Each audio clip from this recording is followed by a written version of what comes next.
চারিদিকে কত কিছু ঘটছে, মুখে মুখে ঘটনা যা রটছে, আড়ালে প্রকাশ্যে যা বলছে, তাই নিয়ে ক্যামেরা চলছে, ক্যামেরা চলছে, ক্যামেরা চলছে, ক্যামেরা চলছে।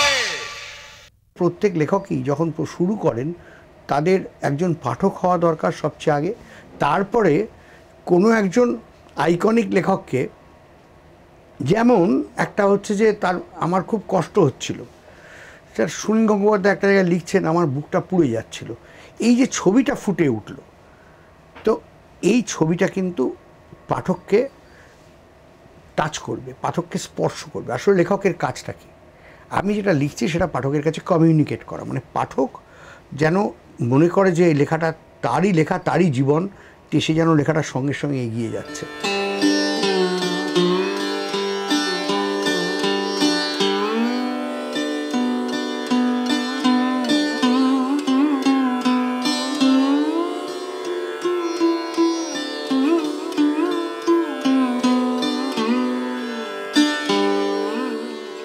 প্রকাশক, সম্পাদক, সংগঠক, সাহিত্যিক, এই চারটি পরিচয়ের মধ্যে অনেক সময়ই তার সাহিত্যিক পরিচয় চাপা পড়ে যায়।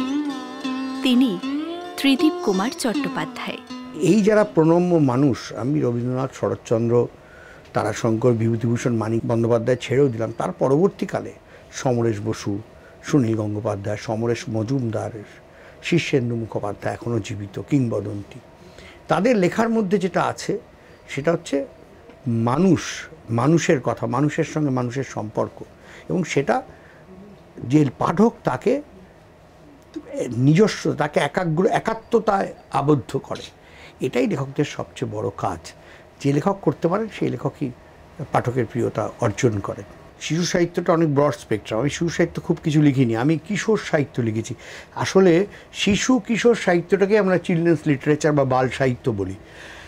তো এই যে শিশু বা কিশোর সাহিত্য যেটা, তাদের ক্ষেত্রে কোনো ফাঁকিবাজি হয় না। ধরুন বড়দের লেখায় আমি একটা এক্সপেরিমেন্টাল লেখা লিখলাম, গল্প, সেখানে খুব একটা গল্প হয়তো নেই, কিন্তু ছোটদের লেখায় আপনি যদি গল্প না থাকে, ছোটদের লেখার মধ্যে যদি নাটকীয়তা না থাকে, তাহলে কিন্তু ছোটরা ছুঁড়ে ফেলে দেবে।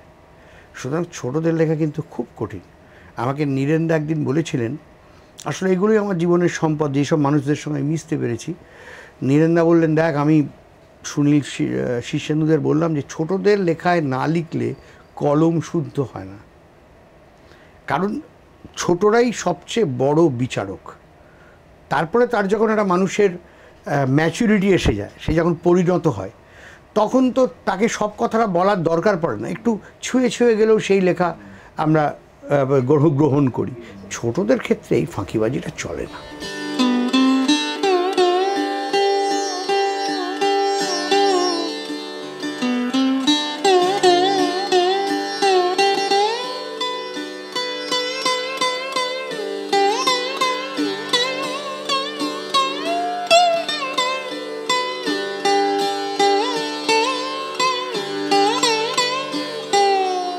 2025 সালের শিশু সাহিত্য আকাদেমি পুরস্কার পেয়েছেন তিনি। এখনও গায়ে কাঁটা দেয় শীর্ষক গল্পগ্রন্থের জন্য তিনি জাতীয় পুরস্কার পেলেন। প্রথমেই তিনি বললেন পুরস্কার পাওয়ার পর তার অনুভূতির কথা। অসম্ভব আনন্দ হচ্ছে, এবং যে কোনো সম্মান, যে কোনো রেকগনিশন আমাকে উদ্বুদ্ধ করে, সবাইকেই করে। এবং সবচেয়ে বড় কথা হচ্ছে যে ইতিপূর্বে আমি রাষ্ট্রপতির পুরস্কার পেয়েছি 2007-এ, তারপরে 2023-এ, মানে সরকারি হিসেবে দেখতে গেলে 2023-এ বিদ্যাসাগর স্মৃতি পুরস্কার পশ্চিমবঙ্গ সরকার শিশু সাহিত্য অবদানের জন্য। কিন্তু তাদের থেকেও আমার কাছে সাহিত্য একাডেমির সম্মাননা বাল সাহিত্য পুরস্কার, এটা আরও বেশি সম্মান বলে আমি মনে করছি। তার প্রধান কারণ সর্বভারতীয় ক্ষেত্রে এই পুরস্কারের মূল্য আমি আগে যে পুরস্কারগুলো পেয়েছি তাদের থেকে বেশি, এবং সেটা কিন্তু আমি বুঝতে পেরেছি মানে এই পুরস্কার পাওয়ার পর থেকে এত ফোন, আমাদের সোশ্যাল মিডিয়াতে এত হইচই হয়েছে, যেটা কিন্তু ইতিপূর্বে আমার অন্য পুরস্কারের সময় হয়নি।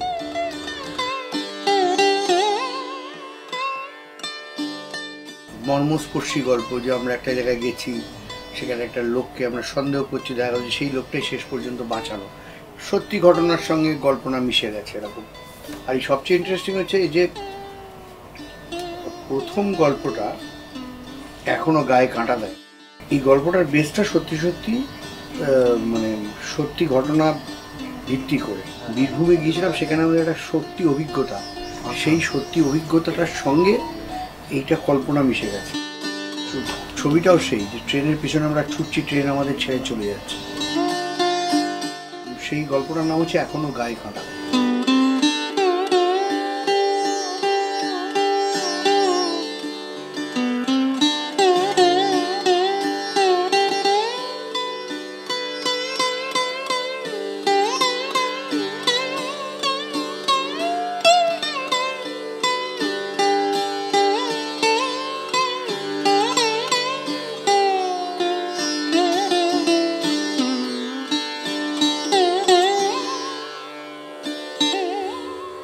বাবা দীনেশচন্দ্র চট্টোপাধ্যায় ছিলেন খ্যাতনামা শিশু কিশোর সাহিত্যিক।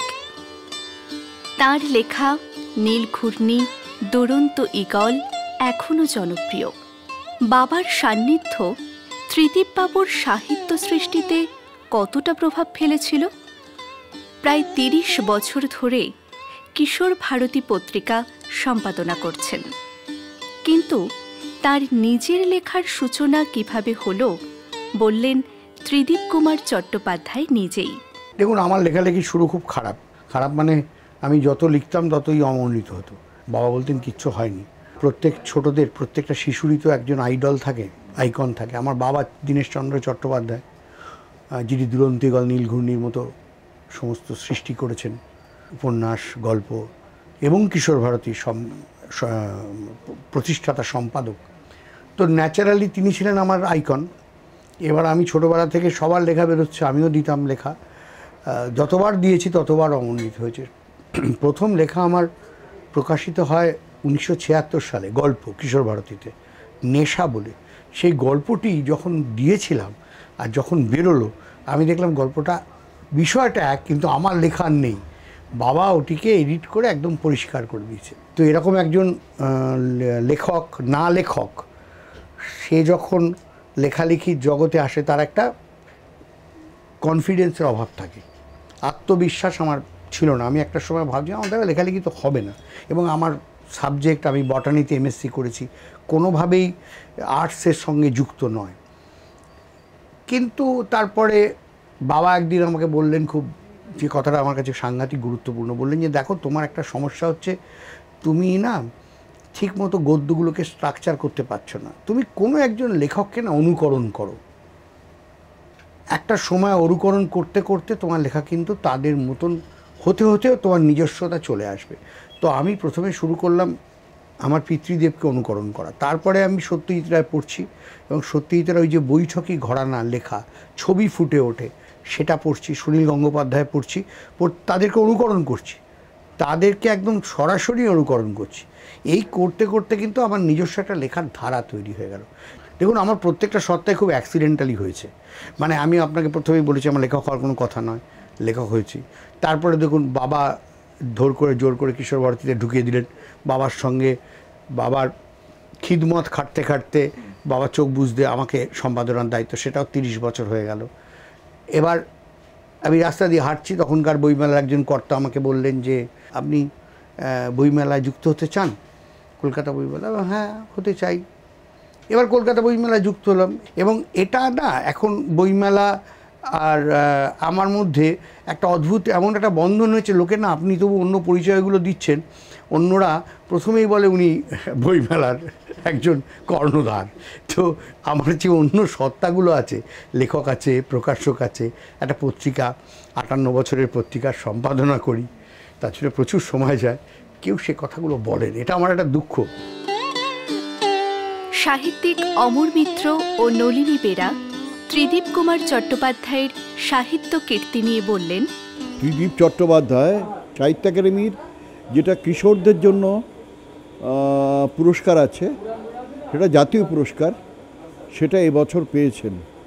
একজন লেখক এত বছর ধরে ছোটদের লেখা লিখিয়ে যাচ্ছেন এবং একটি কিশোর পত্রিকা সম্পাদনা করছেন, যেটা খুবই জনপ্রিয় পত্রিকা, ফলে তার এই সম্মান তো তার যোগ্য সম্মান। ত্রিদীপ চট্টোপাধ্যায় আমার অত্যন্ত স্নেহভাজন এবং ওকে প্রায় ছেলেবেলা থেকেই চিনি।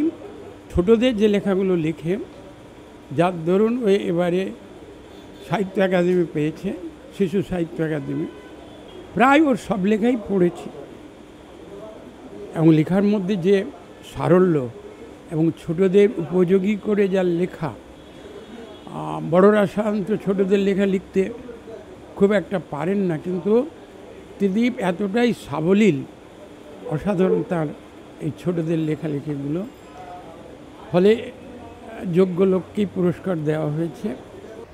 আপনার যে বইটার জন্য পুরস্কার পেয়েছেন আপনি, সেটার বিষয়বস্তুটা? সেটার বিষয়বস্তু একটু অদ্ভুত। তার মধ্যে ঐতিহাসিক লেখা আছে, তার মধ্যে সামাজিক লেখা আছে, তার মধ্যে রহস্য আছে, তার মধ্যে ভূত আছে, কিন্তু বইটার নাম হচ্ছে এখনও গায়ে কাঁটা দেয়। এবং আমি এটাকে বলছি থ্রিলার গোত্রীয় বই। তো অনেকে প্রশ্ন করলেন থ্রিলার গোত্রীয় কেন, তো আমি বললাম যে থ্রিলার মানেটা কি? থ্রিলার হচ্ছে আপনাকে যে থ্রিল করে, আপনাকে যে রোমাঞ্চিত করে। তো এই বইয়ের গল্পগুলোর মধ্যে সেই উপাদান রয়েছে। কোনোটা হয়তো ইতিহাস, কোনোটা হয়তো রহস্য, কোনোটা হয়তো সামাজিক, কোনোটা হয়তো ভৌতিক, কিন্তু প্রত্যেকটাই পড়তে গিয়ে অন্তত সেই একটা শরীরের মধ্যে একটা গায়ে কাঁটা দেবে, একটা রোমাঞ্চিত হতে হবে। সেই থেকেই বইটার নাম এখনও গায়ে কাঁটা দেয়। শিশু কিশোর সাহিত্যে বাংলা ভাষায় ভারতের 3টে রাজ্যে বাংলা ভাষা হয়, চলে। একটা হচ্ছে আপনি জানেন পশ্চিমবঙ্গ, আসাম, শিলচর এবং এই বরাক উপত্যকা, এবং ত্রিপুরা এবং ঝাড়খণ্ড, বিহার, এসব জায়গায় প্রচুর বাঙালি আছে। যেখানে যে বাংলা চর্চা করেন তাদের মধ্যে যারা ছোটদের সাহিত্য লেখেন, তার মধ্যে এটা শ্রেষ্ঠ পুরস্কার। নবীন শিশু কিশোর সাহিত্যিকদের জন্য বার্তা দিলেন জাতীয় পুরস্কার প্রাপ্ত লেখক। একটাই কথা বলবো যে আপনাদের পড়তে হবে। আমাদের বাংলার শিশু কিশোর সাহিত্য অত্যন্ত সমৃদ্ধ। রবীন্দ্রনাথ থেকে শুরু করে তার আগে যোগীন সরকার, সুকুমার রায়, উপেন্দ্র কিশোর, সত্যজিৎ রায়। এখন যেটা আমাদের খুব অস্বস্তি হয় দেখলে, যে সাধারণ গ্রামার, সাধারণ ভার্ব, এগুলোর ইউজও আমরা এখনকার সাহিত্যিকরা করেন না, ছোটদের লেখা লিখছেন এদিকে। সেটা কিন্তু আগে পড়তে হবে, আগে আপনাকে পাঠক হতে হবে। আর ছোটদের সাহিত্যে ফাঁকিবাজি চলবে না। আগে ছোটদের সাহিত্য পড়ুন, ছোটদের কাছে ছোটরা কি চায় সেটা বোঝার চেষ্টা করুন, তারপরে লিখতে আসুন। ঘড়ির কাঁটায় বিকেল 5:15 অথবা 10:30 বাজলেই নতুন করে কাউকে বলে দিতে হয় না, কারণ সকলেই জানে ডিডি বাংলার পর্দায় শুরু হচ্ছে জনপ্রিয় অনুষ্ঠান ক্যামেরা চলছে।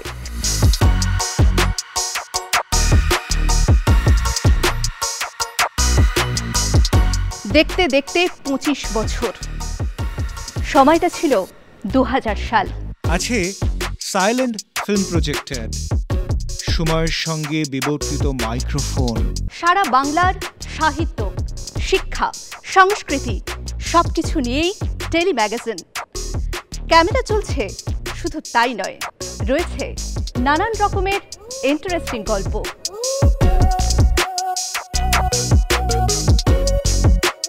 ক্যামেরা চলছে মানে নানান ধরনের নানান মানুষের কীর্তিকলাপ, যাদের কেউ চেনেই না, জানেই না, কিন্তু বাধা বিস্তর। আর 25 বছরের সেই দুরন্ত যৌবন বাধা মানে না।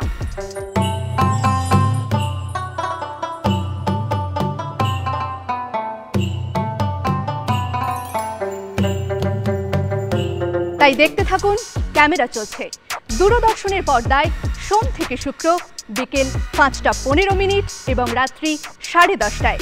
চিঠি পাঠান এই ঠিকানায় ক্যামেরা চলছে .2000@gmail.com। কথা দিচ্ছি আমরা পৌঁছে যাব আপনাদের।